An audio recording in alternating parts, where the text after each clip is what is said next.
So here we've got, somebody get it right? I can see a certain number of smiles on the faces of the older of you as you're remembering the good times, the good old days, as you were listening to some of this great song. But the 19th best classic rock song of all time.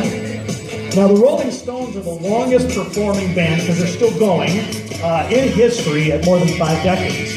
I mean, just think about that. The Rolling Stones have been churning out great rock and roll music for longer than Brent Christensen's been in telecom. Kind of a big deal, right? So, all right, so what do the Stones tell us about telecom?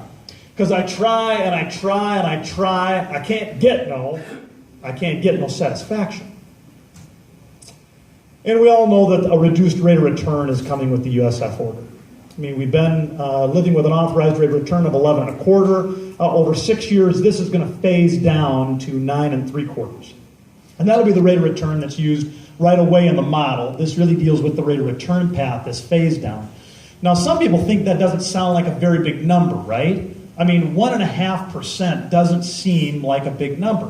But remember, when we're putting together your revenue requirement, I mean, you're getting recovery for your expenses, okay? So expenses are a portion of that. And the proportion really depends on whether you've done a lot of investment. If you've done a lot of investment, the second half, or the return on that investment, is going to be a bigger piece.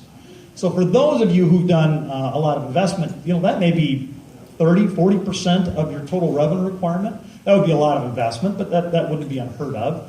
So when you've got a 1.5% reduction, don't think about that as 1.5%. I mean, going to 9 3/4 is like a 13 or 14% reduction in the return.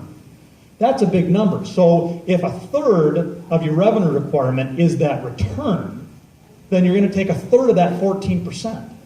So now all of a sudden you're really reducing that revenue requirement by 3 or 4%.